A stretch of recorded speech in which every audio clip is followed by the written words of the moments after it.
Hi అండి. Welcome to my channel NRK family vlogs. అందరూ ఎలా ఉన్నారండి? బాగున్నారా? నేనైతే చాలా చాలా బాగున్నాను. మీ అందరూ ఎలా ఉన్నారో అయితే నాకు కామెంట్ సెక్షన్లో పిన్ చేయండి. ఇంకా ఈరోజు మార్నింగ్ నుంచి నైట్ వరకు మా ఫుడ్ ప్లాన్ ఎలా జరిగింది, ఏమేమి తీసుకున్నాము హెల్తీగా ఉండడం కోసం అని అయితే మీతో షేర్ చేసుకుంటాను. మార్నింగ్ వచ్చేసి ఈరోజు డీటాక్స్ డ్రింక్ అయితే ఇలా అయితే ప్రిపేర్ చేసుకుంటున్నానండి. సో అందులోకి వచ్చేసి నేను 1 టేబుల్ స్పూన్ జీరా, 1 టేబుల్ స్పూన్ సోంపు అండ్ 1 టేబుల్ స్పూన్ ధనియా, ఒక ఉసిరికాయ మొత్తం అయితే సీడ్ రిమూవ్ చేసి చిన్న చిన్నగా చాప్ చేసి వేసుకున్నాను. అండ్ అలాగే కొంచెం చెక్క అయితే వేసుకున్నాను, దాల్చిన చెక్క. అండ్ అలాగే 2-3 ఆకులు పుదీనా ఆకులు అయితే వేసుకున్నానండి. దాంతోపాటు నేను ఒక చిటికెడు మీకు ఇందాక ప్లేట్లో చూపించాను కదా పసుపు, సో కొంచెం అయితే తీసుకున్నాను. పసుపు అనేది మనకి యాంటీబయాటిక్ అయితే పనిచేస్తుందండి. సో మనకి బయట దొరికే పసుపు కన్నా మనకి పచ్చి పసుపు దొరుకుతుందండి బయట మార్కెట్లో. అది ఉన్న వాళ్ళైతే అది కూడా వేసుకోవచ్చు అనమాట. ఇంకా అది చాలా మంచిది. ఈ పసుపులో ఏంటంటే కొంచెం కెమికల్స్ ఏమైనా కలుపుతారేమో అని అయితే అనిపిస్తుంది. బట్ కొన్నదానికన్నా అలా మనకి పచ్చి పసుపు అయితే కొమ్ములు దొరుకుతాయండి బయట. సో అది వేసుకుంటే ఇంకా చాలా బాగా అయితే యూస్ అవుతుంది. ఇంకా నేనైతే చక్కగా వాటర్లో అవంతా కూడా మరిగేంతవరకు అయితే రోలింగ్ బాయిలింగ్ అయ్యేంత వరకు మరిగించేసుకున్నాను. వన్స్ రోలింగ్ బాయిలింగ్ అయిన తర్వాత ఇంకా దీన్ని అయితే ఫిల్టర్ చేసుకుంటున్నానండి. సో ఎక్కువ క్వాంటిటీ అయితే చేశాను, బట్ నేను ఒక్కదాన్నే తాగుతున్నాను అనమాట.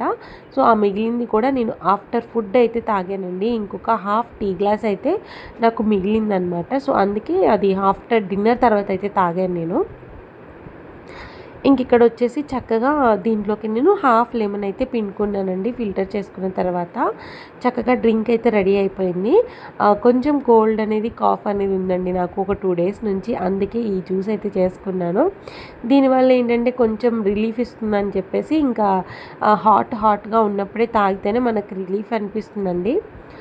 ఇంకా దీంట్లోకి వచ్చేసి నేను ఒక టేబుల్ స్పూన్ వచ్చేసి హనీ అయితే యాడ్ చేసుకున్నాను.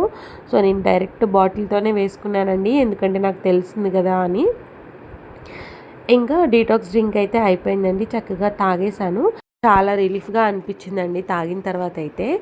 ఇంకా మార్నింగ్ బ్రేక్ఫాస్ట్ కోసం అని చెప్పేసి ముందు రోజు నైటే ఇక్కడ నేను పెసర్లు అయితే నానబెట్టానండి. సో ఇంకా పెసర్లు మంచిగా నానిపోయాయి. ఇంకా వాటిని 2-3 టైమ్స్ వాష్ చేసిన తర్వాత ఇక్కడైతే గ్రైండ్ చేసుకుంటున్నాను. దీంట్లోకి వచ్చేసి నేను కొంచెం పాలకూర అయితే తీసుకున్నానండి. అండ్ అలాగే ఒక హాఫ్, అంటే కొంచెం మనకి ఎంతైతే క్వాంటిటీ చేస్తున్నామో దానికి తగ్గట్టుగా అల్లము, పచ్చిమిర్చి, జీలకర్ర అయితే కూడా యాడ్ చేసుకున్నాను. ఇంకా వీటితో అయితే నేను ఈరోజు పెసరట్టు అయితే చేయబోతున్నాను అనమాట. సో ఫస్ట్ అయితే దీన్ని ఇలా గ్రైండ్ అయితే చేసుకున్నానండి. ఫస్ట్ గ్రైండ్ చేసినప్పుడే నేను పాలకూర, అల్లం, పచ్చిమిర్చి అవైతే వేసాను. సెకండ్ టైం ఓన్లీ పెసర్లే అయితే గ్రైండ్ చేసుకున్నాను. ఇంక ఇప్పుడైతే రెండింటిని కూడా మిక్స్ చేసేసుకుంటున్నాను అనమాట. సో 2 వాయిల్ని కూడా చక్కగా మిక్స్ చేసేసుకుంటున్నాను. ఇంకా ఈలోపు అయితే మీలో కనుక ఎవరైనా నా ఛానల్ని ఫస్ట్ టైం చూసినట్టయితే ఒకసారి నా ప్రీవియస్ వ్లాగ్స్ చెక్ చేయండి. ఒకవేళ మీకు నచ్చితే మీకు కొంచెమైనా హెల్ప్ అవుతాయి అనుకుంటే నా ఛానల్ని సబ్స్క్రైబ్ చేసుకోండి. అలాగే లైక్, షేర్, కామెంట్ చేయడం మాత్రం మర్చిపోవద్దు. ఇంకా ఇక్కడైతే సాల్ట్ అయితే యాడ్ చేసుకున్నానండి. సాల్ట్ యాడ్ చేసిన తర్వాత ఇంకా కొంచెం వాటర్ అయితే పోసుకొని కొంచెం పిండిని లూజ్గా అయితే మిక్స్ చేసుకున్నాను అనమాట.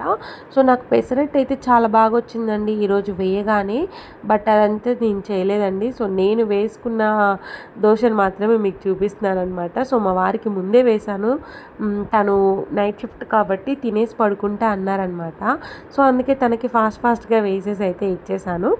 ఇంకా నెక్స్ట్ నేనైతే వేసుకుంటున్నారనమాట. సో ఫస్ట్ దోశ కొంచెం ప్రాబ్లం అయిందండి, తర్వాత అయితే చాలా బాగానే వచ్చాయి దోశలన్నీ కూడా. ఇంక ఇక్కడైతే నేను ఈరోజు పెసరట్టుకి ఎగ్ కాంబినేషన్, అంటే ఎగ్ పెసరట్టు అయితే వేసుకుంటున్నాను అనమాట. సో యాక్చువల్గా ఎప్పుడూ తినలేదండి నేను ఇలాగా, ఫస్ట్ టైం తింటున్నాను అనమాట పెసరట్టు మీద ఎగ్ వేసుకొని తినడం. ఇది యాక్చువల్గా మా బావ అయితే తిన్నారనమాట, మా అక్క వాళ్ళ హస్బెండ్.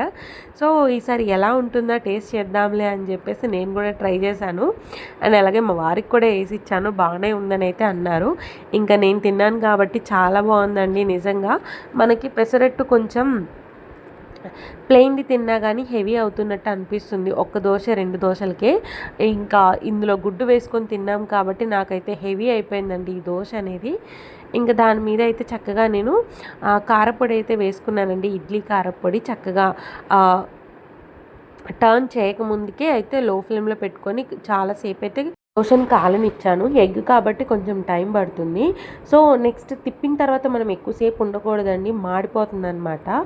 ఇంక ఇలాగా ఒక ఎగ్ దోశ తీసుకున్నానండి అండ్ పల్లీ చట్నీ అండ్ అలాగే ముందు రోజు కొన్ని డ్రై ఫ్రూట్స్ నానబెట్టుకున్నాను. ఇంకా అవి కూడా పక్కన పెట్టుకొని మా బ్రేక్ఫాస్ట్ అయితే కంప్లీట్ చేసుకున్నామండి.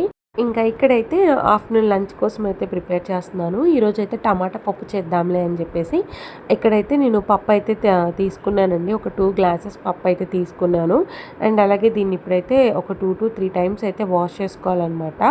సో వాష్ చేసుకున్న తర్వాత దీంట్లోకి అయితే నేను పచ్చిమిర్చి, టమాటా, ఆనియన్స్ వచ్చేసి పొడుగ్గా కట్ చేసుకున్నానండి. అవి వచ్చేసి మొత్తం వేయలేదనమాట, హాఫ్ అయితే వేసాను. అండ్ అలాగే దాంట్లోకి కారము, కొంచెం పసుపు, కొంచెం చింతపండు అయితే వేసేసుకొని మూత పెట్టేసుకున్నాను.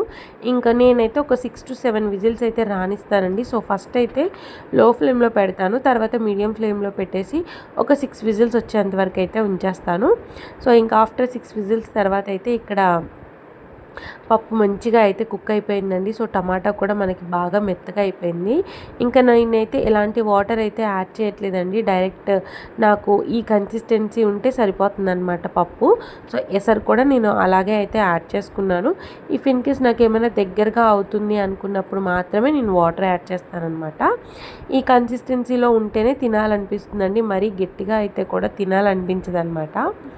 ఇంకా పప్పు గుత్తితో మొత్తం అయితే ఒకసారి అయితే మెత్తేసుకున్నాను. కొంచెం ఇక్కడ పప్పుకి అయితే తాలింపు అయితే పెట్టేసుకుంటున్నానండి. ఆయిల్ వేసుకున్నాను, ఆవాలు, జీలకర్ర, కరివేపాకు, ఆనియన్స్, ఎండుమిర్చి, ఎల్లుల్లిపాయలు వేసేసుకొని అవి ఫ్రై అయిన తర్వాత ఇంకా దీంట్లోకి అయితే పప్పు వేసేసుకుంటున్నాను. చాలా బాగా కుదిరిందండి ఈరోజు పప్పు అయితే, అసలు మాకు మిగలలేదన్నమాట. 1 డేకి అయితే కరెక్ట్గా సరిపోయిందండి. అందులో నేనేంటంటే కొంచెం రైస్లో పప్పు అయితే ఎక్కువగా కలుపుకొని తింటానన్నమాట. ఇంకా అలాగా కర్డ్తో తిన్నప్పుడు కూడా నేను పప్పు అయితే నంచుకొని తింటానండి. సో పప్పు చేసినప్పుడు అయితే కొంచెం ఫుడ్ అనేది ఎక్కువే తింటానన్నమాట. పాపకు కూడా సపరేట్గా చేయకుండా ఇంకా ఇదే పప్పుని కొంచెం వేసి నెయ్యి వేసి అయితే ఫీడ్ చేశాను. తను కూడా చాలా బాగా తిందండి అసలుకి. ఇంక ఇదండి ఆఫ్టర్నూన్ లంచ్కి అయితే నేను ఈరోజు పప్పు టమాటా కర్రీ అయితే చేసుకున్నాను. ఫైనల్గా ఒకసారి టేస్ట్ సాల్ట్ అయితే అంటే సరిపోయిందా లేదా అని అయితే చెక్ చేసుకున్నాను. సో కొంచెం తగ్గినట్టు అనిపించింది అనమాట. అందుకే కొంచెం వేసి అయితే మళ్ళీ ఒక 1 మినిట్ పాటు మూత పెట్టేసుకున్నాను. ఇంకా మీల్ ప్లేట్లోకి వచ్చేసి 1 కప్ రైస్ తీసుకున్నానండి, ఇంకా పప్పు తీసుకున్నాను, అండ్ అలాగే కర్డ్లో అయితే బీట్రూట్ అయితే మిక్స్ చేసుకున్నాను. ఇంకా క్యారెట్ సలాడ్ కింద పెట్టేసుకొని ఇంట్లో టమాటా అండ్ ములక్కాయ చట్నీ అయితే ఉందన్నమాట. ఇంకా దాంతో అయితే నా లంచ్ అయితే కంప్లీట్ అయిపోయిందండి. ఈవినింగ్ వచ్చేసి ఇంకా ఈరోజు రాగి జావ తాగుదామని చెప్పేసి రాగి జావ అయితే చేసుకుంటున్నాను. అయితే యాక్చువల్గా ఇది నేను ఇప్పుడు ప్రిపేర్ చేయలేదండి, మార్నింగ్ పాప బ్రేక్ఫాస్ట్ చేసినప్పుడు కొంచెం మిగిలింది. సో దాన్ని కొంచెం పల్చగా అయితే చేసుకున్నాను అనమాట. సో పల్చగా చేసుకొని కొంచెం హీట్ చేసుకొని ఇంకా దాంట్లోకి పెరుగు అండ్ అలాగే ఇంకా పంకిన్ సీడ్స్ అయితే పైన ఇలా యాడ్ చేసుకుంటున్నాను. సో ఈవినింగ్ జ్యూస్ ప్లేస్లో అయితే ఇలా రాగి జావ అయితే తాగేసానండి. వీక్లీ 2 times 3 times ఇలా రాగి జావ తీసుకోవడం వల్ల అయితే మనకి మంచి కాల్షియం అయితే వస్తుందండి, అండ్ మంచిగా ఎనర్జీగా ఉంటామన్నమాట ఇది తీసుకోవడం వల్ల. ఇంకా దీన్ని అయితే ఒకసారి మొత్తం మిక్స్ అయితే చేసేసుకొని ఇంకా తాగేస్తున్నానండి. సో మీరు కూడా వీక్లీ 2 to 3 times అయితే రాగి జావని ఆర్ రాగి దోశ వేసుకోవడం కానీ రాగి ఇడ్లీ వేసుకోవడం కానీ చేస్తూ ఉండండి. మీరు కూడా మంచిగా హెల్తీగా అయితే ఉంటారనమాట. ఇంకా అలా ఈవినింగ్ రాగి జావ అయితే తాగానండి. నైట్ డిన్నర్కి వచ్చేసి ఇక్కడ నేను నా దగ్గర ఓట్స్ది బ్యాటర్ అయితే అవైలబుల్గా ఉందండి. అందుకే ఇంకా ఓట్స్ దోశ వేసేసుకుందాంలే అని చెప్పేసి ఇక్కడైతే మినీ దోశ అయితే వేసుకుంటున్నాను. ఇది ఆల్మోస్ట్ నా వీడియోస్లో చాలా ఉంటాయండి. ఈవినింగ్ డిన్నర్ రెసిపీలో అయితే ఇదే ఎక్కువగా ఉంటుందన్నమాట. ఎక్కువగా పిండి లేనప్పుడు నేను ఇన్స్టంట్గా ఇది ఎక్కువగా చేస్తూ ఉంటానండి. నాకైతే చాలా ఫేవరెట్ అండి ఇదైతే. ఇంకా ఓట్స్ తీసుకోవడం వల్ల ఏంటంటే మనకు మంచి ఫైబర్ అయితే వస్తుందండి. అటుకులు, దీంట్లో అటుకులు కూడా మిక్స్ చేస్తాం కాబట్టి డైజెషన్ అనేది ఈజీగా అవుతుందన్నమాట. ఇంకా దానిపైన అయితే కొంచెం హెల్తీగా క్యారెట్ తురుము, ఆనియన్స్ అండ్ కారపొడి అయితే వేసుకున్నాను. సో ఇలా క్యారెట్ని యూజ్ చేయడం వల్లండి నాకు ఇంట్లో ఒక్క క్యారెట్ కూడా వేస్ట్ అవ్వట్లేదు. సో ఏదో ఒక రకంగా అయితే దాన్ని నేను కర్డ్లో మిక్స్ చేసుకొని తినడమో, ఇలా దోశ మీద వేసుకొని తినడమో అయితే చేస్తున్నానమాట. సో ఏదో ఒక రకంగా డైలీ నేను ఒక 1 క్యారెట్ అయితే తీసుకుంటున్నానండి. సో క్యారెట్ కూడా మన స్కిన్కి చాలా బాగా హెల్ప్ అవుతుంది అండ్ బ్లడ్ లెవెల్స్ని కూడా ఇంప్రూవ్ చేస్తుందనమాట. ఇంక ఇక్కడైతే మూత పెట్టుకొని నేను దీన్నైతే దోసనైతే కాల్చుకున్నానండి చక్కగా. సో ఒకవైపు అయితే చక్కగా కాలింది. అయితే దీన్నైతే ఇప్పుడు నేను టర్న్ చేస్తున్నానండి. సరే చూద్దాం ఒకసారి మొత్తం అతుక్కుపోతుందా లేదా అని చెప్పేసి అయితే ట్రై చేశాను. బట్ ఏం అతుక్కుపోలేదండి. సో నాకు దోసకే మొత్తం ఉందన్నమాట కింద ఏమీ పడకుండా. సో అందుకే టర్న్ చేశాను. ఇంకా టర్న్ చేసి ఎక్కువసేపు అయితే ఉంచలేదండి. వెంటనే అయితే తీసేసాను. ఇంకా ఇలా ఒక 2 అయితే తీసుకున్నానండి నైట్ డిన్నర్‌లోకి. 2 మంచిగా హెవీగా అయితే అనిపించిందనమాట. సో ఇంకా పల్లీ చట్నీ పెట్టేసుకొని నా నైట్ డిన్నర్ అయితే కంప్లీట్ చేశానండి. ఇంకా ఇదండి వ్లాగు. మార్నింగ్ నుంచి నైట్ వరకు మా ఫుడ్ ప్లాన్ అయితే ఇలా జరిగిందనమాట. సో హోప్ మీకు ఈ వ్లాగ్ నచ్చిందనుకుంటున్నాను. నచ్చితే లైక్, షేర్, కామెంట్ చేయడం మాత్రం మర్చిపోవద్దు. నెక్స్ట్ వీడియోతో మళ్ళీ కలుద్దాం. బాయ్ అండి. బాయ్.